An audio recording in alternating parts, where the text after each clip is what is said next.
Hey guys, welcome back to 247 DIY. Today I've got a small project where we're going to be whitening some white-tailed deer skulls that I have left over from last season. So if you're interested in making your skulls go from this to this, stick around because that's what we're going to be doing. Alright guys, so today we're going to be tackling two skulls. One of which is a button buck that I shot last year, as well as this 6-point that I shot last year as well. But before we go ahead and get into the whitening process, I figure we might as well go ahead and just do a recap of last year's deer season. So before I go ahead and start detailing how my hunts went last year, I just figure I'm going to let everybody know who might be watching strictly for the whitening process and doesn't want to see dead animals. The next segment here is going to show pictures of the deer I've shot. Nothing graphic, but I understand some people are sensitive to that. So if that's the case, look at the timestamps below and go ahead and fast forward through this part. Alright, so the first deer I got last year, this was a small doe. This was November 10th. This was an evening hunt. I'd been sitting in the stand for a while. It was getting close to that last little bit of legal hunting light, and this smaller doe just kind of came out and stood right underneath my stand. She milled around for a while just in the undergrowth, eating the vegetation and whatnot. The longer she stood there, the more I thought about whether or not I wanted to shoot her. I knew she was small, so initially I didn't even plan on shooting her, which is why I took this cell phone video here. So this was just off my cell. I didn't even have my bow up yet. And the more I watched her, the more I started thinking back to last season and when I only got one deer. So I continued to watch her. The more it kind of ate away at me, like, I don't want another season like last year. I want to put some venison in the freezer. So I decided I'm going to go ahead and shoot her. Ultimately, it was a great shot. Straight through the ribs, entry and exit. She only went about 30 yards where I recovered her. Nice, easy kill. Again, she was a bit smaller than I would have liked, but at the end of the day, it's meat in the freezer. So that brings us up to November 21st. Bow season came and went, and now we're in rifle season. That's where this button buck came into play. I always hate shooting button bucks, but unfortunately sometimes you just don't know, and you pull the trigger. And that's where this guy ended up here. He was a good medium-sized deer. For a doe, I would have been happy. Pretty small for a buck, but that's where we came with him. Coincidentally enough, and I didn't realize it till I came back later and looked at the dates, this button buck from the prior year was also shot on November 21st. So if you want to see a cool custom Euro mount made up for both of these side by side, stick around at the end. I'm just going to throw together a time lapse of me throwing together just kind of a cool side-by-side Euro mount for these two skulls. So finally that brings us to this 6-point here. This was December 7th. It was another evening hunt. It was getting kind of late in the season. I really hadn't been seeing much in the way of bucks. So when this deer kind of walked into the picture, as whitetail like to do, he kind of materialized out of nowhere. Picked him up out of the corner of my eye. He came walking straight in at me. I got honestly a little trigger happy. I didn't settle down and really wait and take a nice shot. I was excited. I didn't want to waste my opportunity on this buck, so I did rush the shot, and unfortunately I did gut shoot this deer. All in all, the trek was about 500 yards, if I remember right off the top of my head. I started tracking. There really wasn't much blood at all, but there was a couple spots that I found where he had laid down and was bleeding pretty good, but then when he'd stand up, there wasn't much blood. So at that point, I was pretty positive that I had gut shot him. Not one of those things that you like. You never enjoy the idea of wounding a deer. But at that point, it was what it was. There was nothing I could do. So I went back to the house. I sat down, kind of sulked for a while, waited about 4 hours. That brought me to about midnight. And then I went back out with a lantern. Tracked. Again, like I said, I think it ended up being a little over 500. I think it was like 520 yards using Google Maps as an estimate on that. And I did find him. The coyotes had gotten to him, but barely at all. They had ripped his tail off.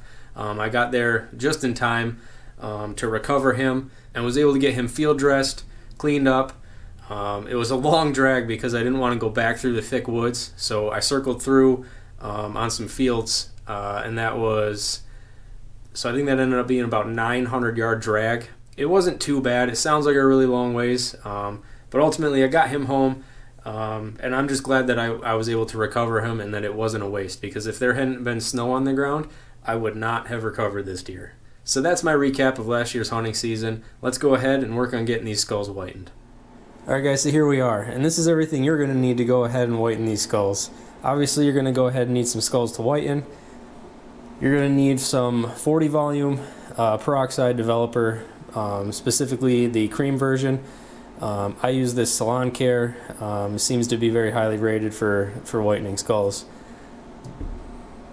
You're going to need some gloves to protect your hands, some disposable chip brushes, some painter's tape, and some cling wrap. So let's go ahead and get into this. Alright guys, and just in case you're wondering, these skulls are beetle cleaned. I don't do that myself. I have somebody that I drop my skulls off to get cleaned. It just so happens that when the pandemic hit, supplies were hard to get, and when I contacted him about getting my skulls cleaned this year, he said he'd be able to get them nice and beetle clean, but unfortunately without passing a huge cost onto his customers, he wasn't bleaching this year. So I'm just going to go ahead and we're going to get these bleached up here at home. So I've placed the 40 volume developer here in a disposable container, and over here on the side I just have laid out a piece of saran wrap ready to go, because we are going to be wrapping these once they're covered in this developer, but you don't want to get developer from the skull that you've been holding all over your box of saran wrap. So the first piece I just get ready to go here off to the side. It's nothing too complicated here. You're just going to take your developer and you're just going to get it all over your skull nice and liberally. Use that brush to really get down inside of any cavities and areas as best you can, because the more it just sits on the surface, the more it's not going to look as good, because the bone underneath the surface is not going to be bleached, is not going to be whitened, and you'll see that because the bone is semi-transparent and you'll see that darkness through. You're not going to get everything up inside the skull, but you just want to do what you can to get it into all the crevices, all the nooks and crannies.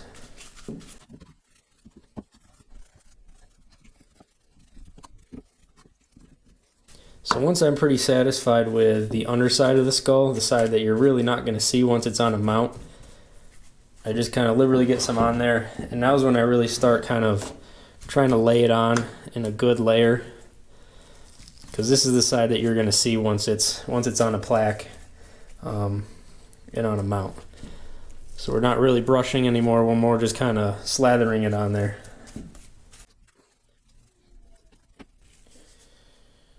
And we're just going to take our skull here, place it on our saran wrap,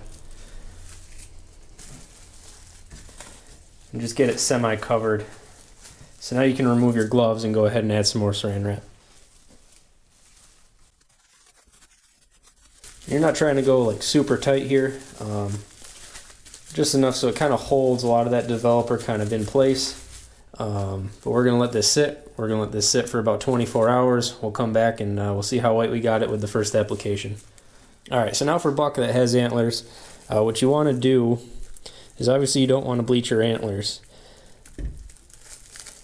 So I like to come in here just with some saran wrap, wrap it nice and tight around there, as close as you can without overlapping too much onto that base. Now it's my preference that I would rather get a little over the base, and at the very end you may see a little bit of dark bone there, versus not having enough and whitening the wide portion of the antler here. I would rather have the entirety of the antler be its natural dark color. And then just secure that in place with some tape.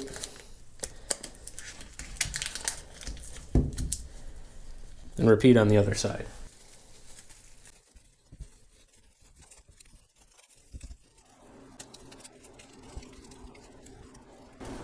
Now once your bases are wrapped, the other thing you want to do is you need to get it in your head not to grab the antlers anymore, because as we start whitening this, inevitably you're going to get some whitener on your hand, and you're going to want to grab the antlers, but now you're putting whitener on the antlers and you don't want to bleach those antlers. So you need to get in your head from here on out. You're only going to handle it from the skull.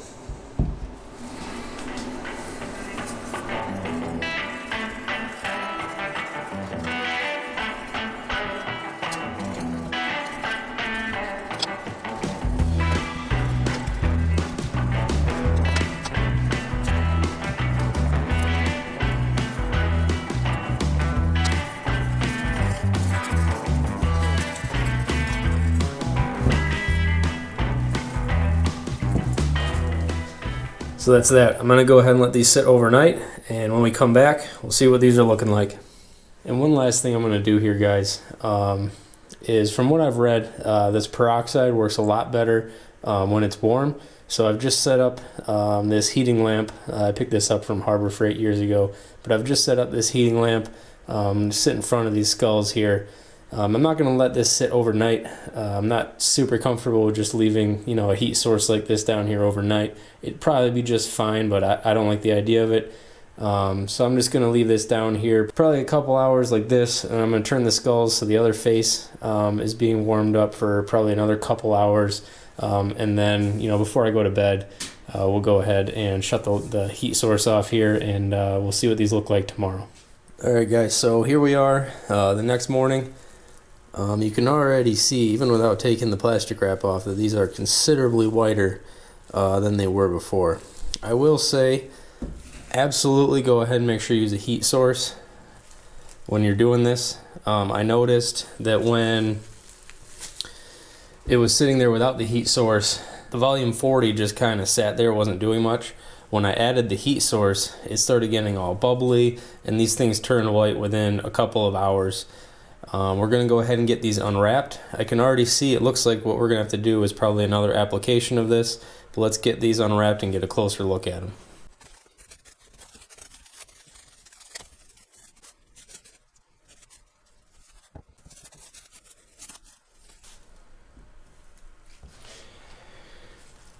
Alright, so, you can see, compared to what they looked like when we first started, these are a huge improvement over where we started.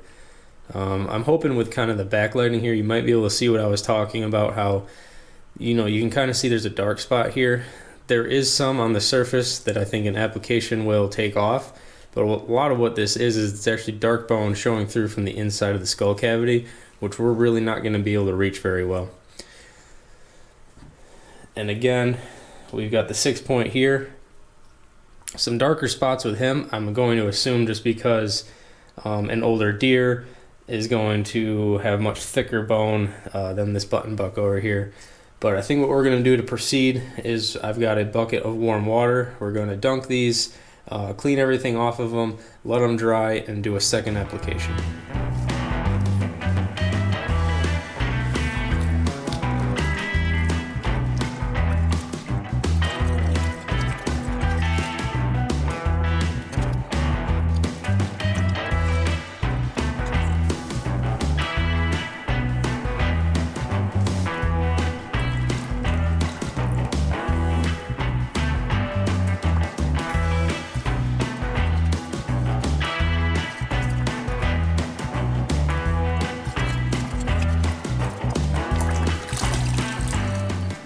Alright guys, so there's the skulls all rinsed. Got them hanging up here, just going to let them air dry.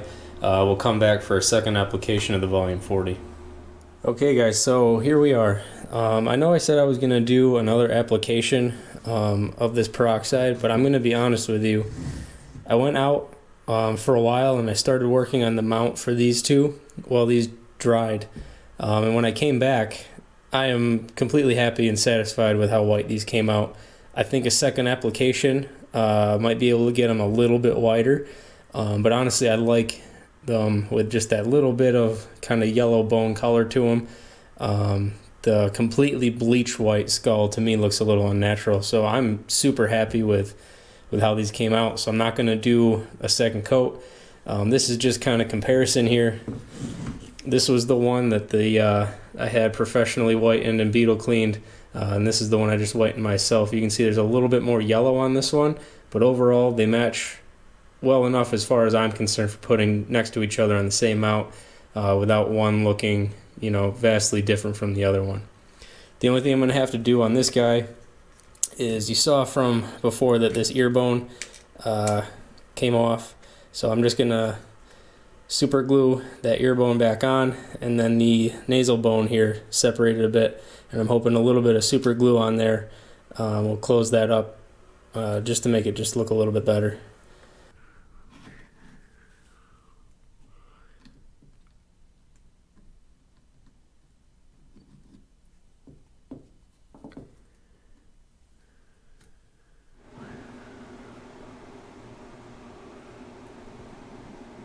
So as for the 6-point here, he's just going to go back on the fireplace wall that you saw in the beginning of the video. I have kind of a unique mount idea in my head for this guy, and that's going to be covered in a video hopefully later this summer, maybe even this fall. So stay tuned for that. I think it's going to be pretty cool.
Alright guys, so that's going to do it for today's episode. We went ahead, we got our skulls all whitened up here. If you liked the video, please feel free to hit that like button. If this helped you out and you want to let me know, feel free to leave a comment below. And as always, if you're not subscribed already, hit that subscribe button so you don't miss out on any new videos. Thanks.